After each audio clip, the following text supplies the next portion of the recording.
Hey guys, welcome back to another Total Drama tier list video. And today, guys, we're going to be doing Total Drama Revenge of the Island. And we have the contestants here. This is self-explanatory. I've been doing this for the past like 3 videos now, I think. Four. Yeah, four, I think.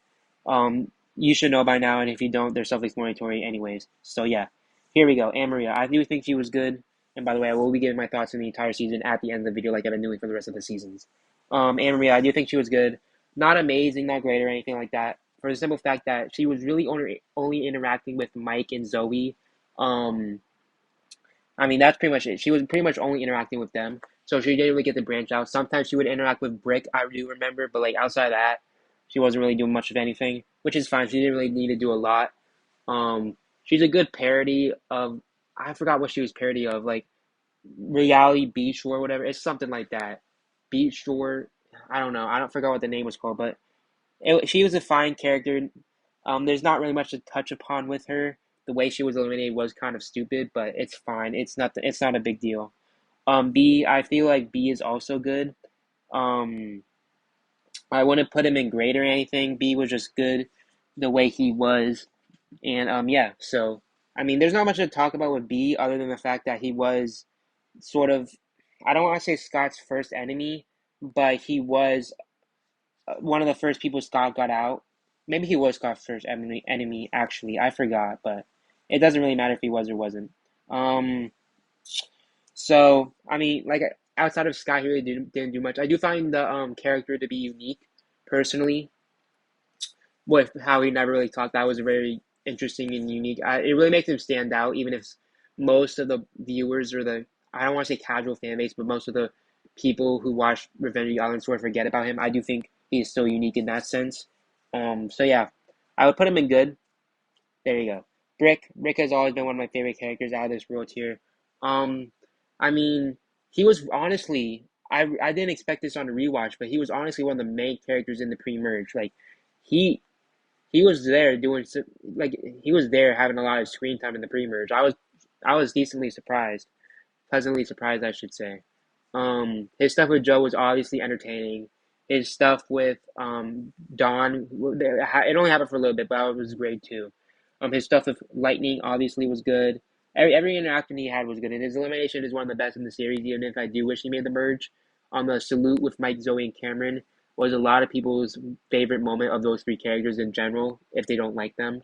But I mean, Brick, a very standout character. I mean, I haven't met anyone who hates Brick. I've met people who think he's over rated, but I haven't met people who think he's like hated or anything. He's one of those characters like with Tyler, with let me go down the list with like Tyler. I don't know who else. There's a few more, but like those category of characters who aren't hated by like anybody. In short, and like maybe they're not a lot of people's favorite character, but they're not really hated by anybody. And I think Brick is in that category. So yeah, he's not that that really matters for his season. With his season, I mean, like I said, the interactions were good. Like his elimination with him saving everyone from the radioactive mine or whatever it was. I think it was a reactive radioactive mine. And like even if it was his former team and he got eliminated for that, I feel like that was the perfect way to send off Brick. Even though, like I said, I do wish he made the merge. But yeah, I mean, you could have written him better if you tried. In my opinion, maybe I would add like a little more interactions with like Dawn, maybe because I really did like those interactions the two had. But that's pretty much it. They did a really good job with Brick.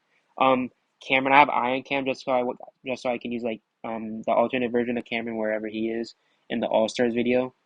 But Cameron, I mean, I think Cameron's good this season. I wouldn't put him in great. He started off very slow with Mike and Zoey. He really didn't do much outside of Mike and Zoey, which is why he's not in the great or amazing or out of this world tier for me personally. He started to pick up near the end of the season, but that's still only like 4 episodes, so I can't really give him like a high grade for that if you know what I'm saying. Like this is one of the instances where I feel like a 22, 26, 24, whatever episode count you want, season would have helped a lot, especially with Cameron, because I feel like Cameron had a lot more to offer outside of Mike and Zoe, and we just didn't get to see that until the final episodes. And I do wish we sort of got more of those final episode Cameron, like Cameron on those final episodes for longer, because in the beginning of the season, he was basically just Mike's helper. That's all he was pretty much. And and it's not a bad thing. I think he's a fine winner, and I will get to that in the end. But I just think that he could have done more because realistically nowadays he's only seen as like I don't want to say Mike's sidekick because he's not really a sidekick, but he's mostly known to be a part of that friendship trio. When I do think he could have been much more than that as a winner. So that's why he's in good. You could argue great, but I'm just gonna put him in good. But he's not bad or anything. I just don't think he's a great tier or anything like that. Dakota, she's interesting. I think she's great as a character, but the mutant stuff is just ridiculous. But I'll get to that later, like in a few minutes or whatever, how long it takes me to talk about Dakota. Dakota and Sam is a really good ship, one of my favorites in the entire series, probably like in my top tier, maybe like my top three or whatever, maybe top two, I don't know. But very good relationship there, very healthy one. Um, and I really like the chemistry the two have too, Sam and Dakota. Outside of Sam and Dakota, Dakota had a really quick growth, which is not a bad thing. I'm not saying it's a bad thing. And in fact, I do believe it's a good thing that she had such a quick growth. She came onto the show as like a snobby bitch, and then she left the show as like, well, not, she left the show for the first time as like a nicer girl, and then she came back, became even nicer, and then she became a fucking mutant for no reason. But you could tell, you know what I'm saying. She became nicer, which is I think is a good character arc for her, even if it isn't the most developed character arc of all time. Which it doesn't need to be. It's Dakota. She's a minor character. It doesn't matter. Um, so yeah, I mean, outside of that, I do think her character arc was good, which is why she's in the great tier personally. In which in Sam Dakota, which is also why I do believe she's in the great tier. But I can't put her in amazing or anything like that. For one, because she didn't really last long enough. Well, that's not really held me back in the past. But the real reason is the mutant stuff. The mutant stuff is just ridiculous. Like it's oh my god, why are we still doing like the thing that's beyond me is that they must have heard the complaints about Ezekiel turning mutant. They must have. There's no way they didn't unless if I don't know if this is true or not, but maybe Revenge was made right after World Tour, but I don't think it was. I never heard of that. So they must have heard the complaints about for Ezekiel, and then they decide to do it again. Why? It's not funny. Nobody find like maybe like five people find it funny. It's not funny. It's just character torture, and nobody really cares for that. And I know Dakota's still happy, but it's just like, oh my god, why? There's no fucking purpose to why he turned into him. It's so stupid. It's so stupid. Um, whoever made that choice, I mean, I would like to know why, honestly, because I can't comprehend why they would turn her into a mutant again after I'm assuming they knew everything they said, like the fans said about Furrow Ezekiel. So I mean, I don't know anymore. But Dakota's still great, but the mutant stuff is just so fucking dumb. Dawn, amazing.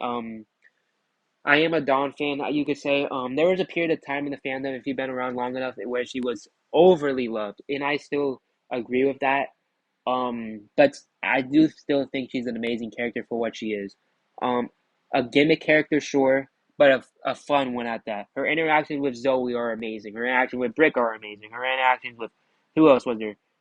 Scott were really good. I said Zoey, and I'm sure she had some more, but like her stuff was really good. Uh, she every time she was on screen, she kept me entertained. So I mean, you can't really go wrong with that. I honestly wish she lasted a little bit longer, but I can see why they didn't because she's a little bit overpowered, and I do understand she is one of the characters that don't really fit a grounded season. Like if you put her in Total Drama Island, Total Drama Action, maybe even Total Drama World Tour, she wouldn't really fit. And that's not, and I know sometimes that's a bad thing. I know most of the time it is a bad thing, but I do think that having this type of character is not necessarily a bad thing, especially when they're that entertaining. Um, like I said, her interactions were good. What else is there to say? Her, plus her personality is really interesting to me. She's mysterious, but at the same time, she's unique. Well, not she's unique and mysterious, and like yet entertaining, and yet you know who she is. You could say. I think she's a very well written character, and her stuff with Scott was really good. I do wish her elimination I don't know. I like I said, I do wish she lasted like a few episodes longer because she was one of my favorite characters in the show or in the season. I get you should say, but yeah. I mean, Very good character. I mean, there's not much more I can say about Dawn that I haven't already said. Joe, also amazing. She goes ahead of Dawn. Um, Close to Out of this World, but I wouldn't give her that. Very funny character, very entertaining. Her stuff with Brick, I already said was good. Her stuff with Lightning was good. Her stuff with Cameron was good. Her stuff with, I think she had a few interactions with Scott. That was also good. She was basically the main villain of the season, apart from Scott, and I do think she filled that role very well as a side. Not a, I don't want to say a side villain because she was honestly a big villain. If you put her in like Pocateo Island or like maybe like she would probably be the main villain of Pocateo Island, which I mean, who knows that needed a better villain, but I mean, with Joe, good villain, good interactions, very funny jokes to be honest. One of the more funnier characters of the show. Um, I think she was living it at the perfect time. I mean, there's not much more to say outside of that. I mean, like I said, her stuff with Brick was good. Uh, I think I said her stuff with Lightning was good too. If I haven't, that stuff was really good. I mean, I don't know what else to say. Her storyline was fine, I guess. It's just a normal total drama villain storyline. It's nothing amazing, but she's still an amazing character outside of that. So there you go. Lightning, I do think Lightning is great too. Um, Good winner. I do think he's one of the better villain winners. Not that that's saying much, considering there's only like maybe three villain winners. I don't know, but yeah. I mean, Lightning. I mean, he with Lightning. I mean, he was sort of a more comedic character in the first like half and a quarter of the season. So it's really weird when he became like sort of a bitch. He was always like sort of an asshole, but like near the end, he really became like a villain. Which I mean, I understand why they did that because Joe or Scott wasn't around anymore. But at the same time, it sort of came out of nowhere, which sort of holds him down for me from being great here. Is that weird switch up at the end, which I once again I do understand why because they needed a villain for Cam to beat, but at the same time it didn't really make sense for that character. Um, Very funny character, like I said, a more comedic character in the first quarter and a half of the series or whatever you want to say. So yeah, I mean Lightning, good stuff. His interactions with Joe, Brick, Lightning. I said Light, no, I mean Joe, Brick, Cameron. Who else is there? Zoey was good. Good stuff with Lightning, but like I said, the stuff at the end where he sort of became evil just didn't really make sense to me. So yeah, I mean, not it made sense to me. I just didn't like it. So yeah, I mean, there you go. I think he's great though. Mike, I mean, some of y'all may hate me for this, but I think he's only decent. Um, I just don't care for Mike and Zoe, and you're gonna figure that out very fast. I don't want to rant right now because I want to save that for my All Stars video. I just finished watching All Stars and I have a lot to say. But Revenge, I do think he's a lot better in Revenge. Mike is, and let me just do Zoe because they're the same thing for me. Um, I think Zoe is slightly better than Mike, but with that, I mean they barely have interactions outside of each other. Zoe had like a few Dawn interactions. Mike had shit. What the fuck did Mike have outside of Zoe? He had Cameron, obviously. They both had Cameron. Mike had Anne Maria, but outside of that, I mean, they really didn't interact with anyone all that much, with outside of each other and Cameron. So it's like whatever, and then they didn't really build a relationship at all because the first scene, like within the first 5 seconds of the season, or whatever, Mike is already saying how like hot, how beautiful she is, or whatever. They glance at each other, saying how, and Mike said, "Oh, you're so beautiful," or whatever he said, and it's just like, really, like you couldn't have built that a little bit more. I understand it's your first 13 episode season, you're probably trying to adjust to the 13 episodes, but come on, I mean, it's just really, I don't know. I feel like it could have been done a lot better. I feel like they were both bland. Commando Zoe, I feel like they were trying way too hard with that. I know most people like Commando Zoe, I don't. But I do understand why you would like her. But I just think it's very, very forced. And I just feel like Commando Zoe is over the top. And I mean, so yeah, not over the top, but it's like, come on, you're trying so hard to make her look cool, and that just doesn't work for me personally. But if you like them, I am cool. Not that it's my fucking, not it's not like my place to judge whatever you if you like them or not. Like what you like, but if you like them this season, I would understand that more. If you like them more than if you like them in All Stars, I would get that. But this season, I still didn't really like them all that much. So they're in decent, not bad or anything. Well, maybe you could argue if they were bad, but I'll put them in decent for now because the blackmail stuff was entertaining with Scott. with Mike and Zoey. Zoey, she had a lot more emotion than she did in All Stars, which I'll give her that. But we'll get to that in the All Stars video. Sam, Sam was good, nothing amazing. There's not much to say with Sam outside of Dakota stuff. Oh shit. There's not much to say with Sam outside of the Dakota stuff. So yeah, I mean, there you go. I mean, outside Dakota, which I already said, once again, not much to say about Sam. Funny character, you could say. But I don't know. There's not much to say outside of that. Funny character, good stuff with Dakota. There you go. Let me just get Staci out of the way. Disliked here. Didn't really do much for me at all. Um, yeah. I mean, well, I don't really give a fuck about Staci. I mean, who cares about Staci? She just yapped all the time.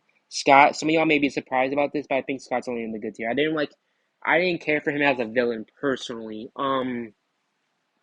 With Scott, I mean, I did. His plan was so stupid. I mean, you could justify it maybe if you tried really hard, but I just couldn't.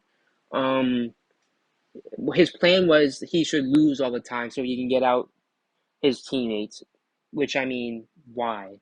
And the show really tried to make it seem like that was a good plan, except it wasn't because, well, one, it takes common sense to know that Scott's throwing the challenges. If you paid attention for 2 seconds, and in the Ice Ice Baby episode, when B had like the ice pillar up and the sunlight was reflecting off of it, the only person outside was Scott when he threw the snowball at the at the reflector, so it would hit their own castle and then it melted. So these motherfuckers really believe that the stuff B was doing just all of a sudden stopped working out of nowhere. And the only one outside was Scott, and the only one who saw it was Scott. I mean, just use your common sense. And I mean, Don was really the only one who saw it through Scott, apart from B. Which I mean, it does give that those two characters more layers, but still, I mean, anyone with common sense knows that Scott's a villain. Like with Heather in Island, and even Alejandro Motor, after a little bit, everyone knew they were villains. They weren't stupid. But with Revenge, it took them a little too long for me to figure out that Scott was a villain, for me personally. So, I mean, that's what holds Scott back for me. He was decently funny, I guess. I don't really care. I found his voice to be kind of annoying, if I'm being honest. So that really made me dislike him somewhat more. But yeah, I mean, he's fine. Doesn't really matter. There you go. I don't really have much more to say about Scott because I don't really care about Scott. So there you go. Revenge. I think it's Revenge is a big step down for both total drama action and Island. The radioactive stuff was not a hit. That was garbage. After watching 4 seasons, if you count Doctor Strange, of grounded seasons, and then you have to go to watch a radioactive season, it just doesn't work. It's too cartoonish for me, and I get it's a cartoon, I get it's whole drama, but it's just too far for me personally. And I mean, I know I saw Furrow Ezekiel last season, but like Dakota doing it too, doing stuff too. I mean, it's just come on, bro. Come on. It's too much. The radioactive stuff was too much for me. I didn't care for it, and that really lows the season down for me personally. The cast, I feel like it's also a step down, but not by a major amount. I mean, some of the cast was good, but as you see, most of them are just like good tier. There's some great, some amazing in one out of this world, but like it's definitely not going to be as good as the first cast. Like let's be honest, nothing is going to be as good as the first cast at this point. So that's also a step down, and I feel like most of the characters who I like didn't even make the merge. So that's also like another reason why I don't like the season. If I had to rate the season, I think I gave Action like an 8.5 or something, or I gave it like an 8 or 7.5. I forgot what I gave Action. Let's just assume I gave Action an 8 point. No, I think I gave World Tour and what the fuck did I gave Action a 10. I gave World Tour an 8.5. I gave Action an 8. Let's say if I gave Action an 8, let's say I give Revenge of the Island like a 7.5, like zero point 0.5 down from whatever I gave Action. So there you go. I mean, this is my thoughts on 12 Drama Revenge of the Island. Let me know what you think in the comments. I mean, yeah, I think it's a fine season. Nothing bad, nothing too amazing. That's it. See you all next video. Peace out.